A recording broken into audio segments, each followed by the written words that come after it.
Bonjour à tous et bienvenue dans votre journal de ce lundi 20 octobre. Ce soir, la suite maintenant aux 5 semaines de procès Xynthia. Après une audience d'1 mois et demi, les Atlantes ont repris leur fonction traditionnelle de centre des congrès au Sables-d'Olonne. Mais une partie du tribunal lui reste entièrement consacrée au dossier pour rendre sa décision dans 2 mois. LDC, propriétaire du groupe vendéen, arrivé à l'origine d'un nouveau géant de la volaille. L'objectif affiché, relancer la consommation de viande française sur un marché national où quasiment la moitié de ce que nous mangeons est importé. Et puis, rideau sur le 5e Festival international du film de La Roche-sur-Yon. Avant d'en connaître les lauréats, découverte du flipbook, cette discipline qui mêle livres et cinéma pour animer les dessins. Retour à un rythme de vie un peu plus normal, donc ce lundi pour les participants au procès Xynthia. Après 1 mois et demi d'audience non-stop pour les 4 prévenus et la bonne centaine de parties civiles, charge maintenant à la justice de prendre une décision, car si la phase publique du procès est maintenant terminée, le dossier, lui, est loin d'être clos. Karl Laboureux. 5 semaines de procès, près de 140 heures d'audience et l'attente désormais du verdict. Celui-ci sera rendu le 12 décembre, dans un peu moins de 2 mois donc, un temps nécessaire qui va permettre au tribunal de délibérer. Les 3 juges, les 3 magistrats vont réfléchir ensemble à tous les arguments qui ont été présentés. Et puis une fois qu'ils auront fait cette analyse, ils confronteront les éléments de réflexion à ce que prévoit la loi. Donc ça veut bien dire que encore et pendant 2 mois, 3 magistrats du tribunal de grande instance des Sables vont se consacrer à la réflexion et à la rédaction de la décision qui sera rendue le 12 décembre prochain. Quant aux parties civiles, elles aussi restent mobilisées. Certes, ces 8 prochaines semaines avant le jugement seront longues, mais elles vont aussi permettre à la VIF de se préparer. On a prévu déjà pas mal de réunions entre nous. On va essayer de se regrouper, histoire d'envisager toutes les possibilités qu'il peut y avoir le 12 décembre et puis de préparer les gens à cette éventualité. Éventualité d'un appel, d'un côté comme de l'autre, ce qui conduirait à un nouveau procès. Celui-ci pourrait avoir lieu courant 2015 sur une période plus courte, mais cette fois-ci à Poitiers. Un mot d'économie maintenant avec ce que les spécialistes appellent déjà le nouveau géant de la volaille française, l'alliance de LDC et de Sophie Protéol. Une alliance pour essayer de regagner un peu de terrain sur le marché national. En France, regardez, quasiment une volaille sur 2 que nous mangeons est importée. Les 2 groupes vont donc unir leurs forces et leurs compétences. Sophie Protéol en nutrition animale, c'est notamment le fabricant des huiles Le Sieur, et LDC dans la production de viande, principalement en Bretagne, oui, mais qui pourrait aussi avoir des retombées en Vendée, puisque LDC est notamment le propriétaire du groupe Arrivé, qui a 6 sites même dans le département, dont Saint-Fulgent, vous envoyez les images, Chavagne, Empaillé ou encore les Essarts. Politique maintenant, avec la réaffirmation du soutien de Jacques Oxiette à Martine Aubry. On savait le président des Pays de la Loire proche de la maire de Lille. Il lui avait notamment apporté sa voix au moment des primaires du Parti socialiste en 2011. En voici donc de nouveau la preuve. L'ancien maire de La Roche-sur-Yon fait partie des premiers à avoir signé hier le texte proposé par Martine Aubry dans le cadre des États généraux du PS, un texte dans lequel elle demande notamment une réorientation de la politique économique du gouvernement actuel. Yannick Moreau lui monte au créneau concernant les salles de shoot, ces endroits dans lesquels on pourrait consommer légalement des stupéfiants. Alors pour l'instant, c'est un texte présenté la semaine dernière en Conseil des ministres, mais le député maire d'Olonne-sur-Mer a déposé le jour même une résolution signée par 103 parlementaires. Un texte dans lequel il tient à rappeler le président de la République à, je cite, ses devoirs de respect des conventions internationales pour lutter contre le fléau de la drogue.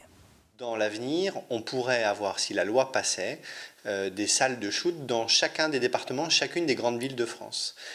C'est un coût considérable, beaucoup de millions d'euros qui vont être injectés dans un projet qui aurait mieux servi à la prévention et à l'accompagnement des personnes toxicomanes. Il y a 8 pays dans le monde seulement qui ont mis en place ces salles de shoot, mais qui ne règlent pas le problème d'accompagnement des personnes toxicomanes vers le sevrage et vers les personnes indiquées pour les aider à sortir de cette dépendance et de cet asservissement. Et puis l'avenir des départements peut être un peu moins bouché que prévu, plus précisément celui des départements plutôt ruraux comme le nôtre. On sait en tout cas que les radicaux de gauche acceptent de rester dans la majorité gouvernementale et parlementaire parce que Matignon, de son côté, est d'accord pour maintenir en l'état, dans la future réforme territoriale, une cinquantaine de départements français. Reste à savoir si la Vendée fait partie de cette liste. Clap de fin sur le 5e festival international du film de La Roche-sur-Yon. Un rideau, donc, sur 6 jours de projection de films et de rencontres avec des professionnels du secteur. Ce week-end, la part belle était notamment donnée aux enfants, des enfants qui ont eu la possibilité de s'initier au flipbook. Pierre Dalicieux. Du coup, ce décor-là, il va falloir le répéter. Donc, il est où ton crayon? Il est là. Tu peux garder les marques ici. Et là, tu vas falloir que tu refasses ta maison exactement au même endroit. Répéter un décor en y faisant évoluer un personnage, c'est le principe du dessin animé que sont en train d'apprendre ces enfants. Le but, réaliser son flipbook. En voici un, une sorte de mini-film d'animation de poche. Mais avant toute chose, chacun ici doit imaginer un petit scénario. Et ensuite, il envoie un tonnerre qui se voit depuis l'espace. Ok, donc là, tu vas dessiner d'autres éléments. Pas facile de mettre en image son premier flipbook car ici ces enfants vont devoir réduire à quelques coups de crayon leurs histoires. Et l'imagination, ce n'est pas ce qui manque chez ces enfants. Chenille qui mange une feuille, puis à un moment, elle va pondre des œufs. Puis les œufs ils vont commencer à bouger et puis ils vont s'ouvrir, puis il y aura des bébés chenilles qui vont sortir. Je mettrai une grenouille avec une autre grenouille et elles sont amoureuses et il y aura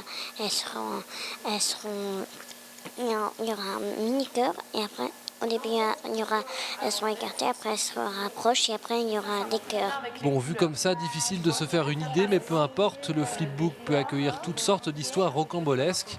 Et l'avantage, c'est que ces réalisateurs en herbe de films d'animation vont très vite pouvoir apprécier leur travail.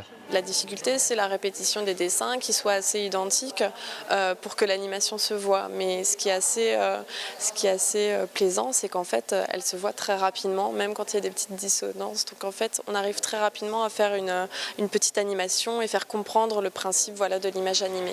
Des enfants qui très vite se prennent au jeu et adoptent même un langage de circonstance. J'ai dessiné en mouvement,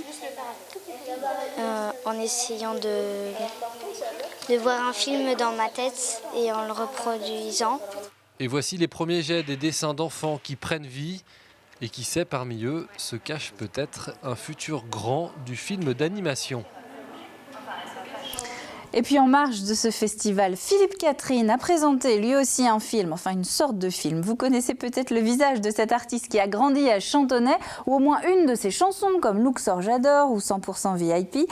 Philippe Catherine qui était donc hier soir au Fusion à La Roche-sur-Yon pour parler de Magnum, un essai cinématographique réalisé par le réalisateur des clips du chanteur.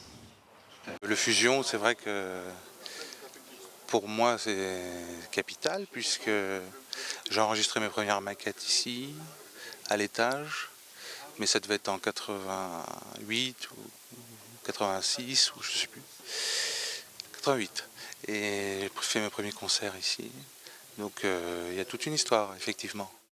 Allez, on passe maintenant au sport avec la victoire hier de Sylvain Chavanel sur le chrono des nations. 19 ans qu'un Français n'avait pas remporté ce contre-la-montre autour des herbiers.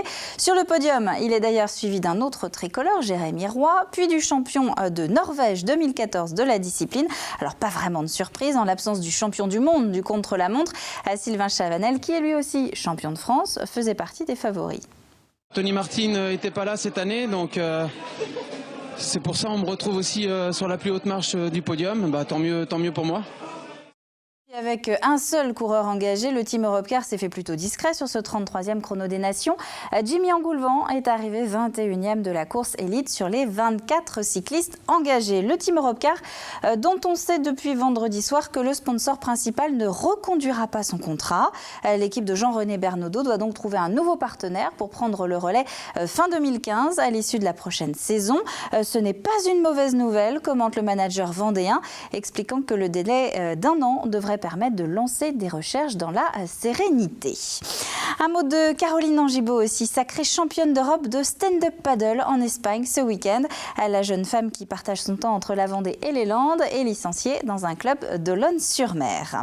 Dans le reste des événements du week-end, on reste dans l'eau avec Anthony Jamin qui revient sur le Meeting Arena de La Roche-sur-Yon. Un mot de basket féminin également et puis du futsal au vent d'espace. La piscine Arago accueillait tout le week-end le traditionnel meeting régional Arena en petit bassin. Parmi les nageurs, quelques stars qui flirtent avec les meilleurs temps nationaux. Pour rappel, il y a 10 ans, lors de ce même meeting, Laure Manodou battait le record du monde du 1500 mètres nage libre. Et puis il y a aussi beaucoup de jeunes en devenir. Et avec 5 ou 6 semaines seulement d'entraînement depuis la trêve estivale, ce meeting, le premier de la saison, permet de prendre ses marques et pourquoi pas, comme ce fut le cas, de créer de belles surprises dès ce début de saison 2014-2015. En basket, la Garnache maillot bleu recevait Thouars dans le cadre de la 5e journée du championnat de National 1 féminine. Un match soutenu de la part des deux Sévriennes qui n'aura pas souri aux Garnachoises. Elles s'inclinent à domicile 59-76. Et puis avant l'arrivée des stars du ballon rond au vent d'espace le week-end prochain, avait lieu ce dimanche la coupe départementale de futsal qui a vu s'opposer en finale le pays des Olonnes au Baignon-Bassé. Et ce sont les Olonnais qui remportent le match par 1-0. Et donc, si le futsal vous intéresse, vous avez entendu Anthony, l'événement n'est pas terminé. Les matchs s'enchaînent toute la semaine au vent d'espace avant le clou du spectacle samedi soir. Un match de gala donc qui va opposer des internationaux de l'équipe de France 98 à des anciens du FC Nantes. La billetterie est encore accessible. Et puis, un petit peu plus classique, match de foot aussi ces 2 derniers jours. En national, à retenir notamment la première victoire à domicile de Luçon. En CFA, Fontenay fait match nul en Bretagne. Les Herbiers s'inclinent devant leur public. Et puis pour tout le reste de l'actualité sportive, un seul rendez-vous, évidemment, c'est ce soir avec 85 chrono. Avant de se quitter avec la météo, on ouvre l'agenda de la semaine. Un agenda un petit peu allégé pour cause de vacances de la Toussaint, mais quand même, on l'ouvre. Mercredi, présentation du parcours du prochain Tour de France. Une grande boucle qui partira le 4 juillet des Pays-Bas. Le reste est encore un mystère, même si quelques fuites ont déjà eu lieu dans la presse. C'est donc encore à confirmer. Mais a priori, malheureusement, pas de passage sur le littoral atlantique. Il se murmure même que les cyclistes seraient directement transférés de Bretagne vers les contreforts des Pyrénées. Vendredi, agenda social avec la présentation mensuelle des chiffres du chômage. On verra donc si la tendance de l'été se confirme, à savoir une baisse du nombre de demandeurs d'emploi au niveau national. Et puis le week-end prochain, réglez bien vos montres. On passera à l'heure d'hiver. Vous avez donc encore 6 jours pour savoir dans quel sens tourner les aiguilles. Le temps de demain mardi, quelques éclaircies sont encore prévues, oui, mais en fin d'après-midi seulement. Avant, il va falloir composer avec des nuages, du vent et quelques bruines. Le bulletin complet, c'est dans un instant avec Armelle Pavageau. C'est la fin de ce journal. Merci à vous de l'avoir suivi. On se retrouve évidemment demain soir pour le prochain point sur l'actu vendéenne. D'ici là, on retourne à la plage. Le littoral a été pris d'assaut hier avec le temps estival qu'on a eu. Exemple ici sur le remblai des Sables d'Olonne. À demain.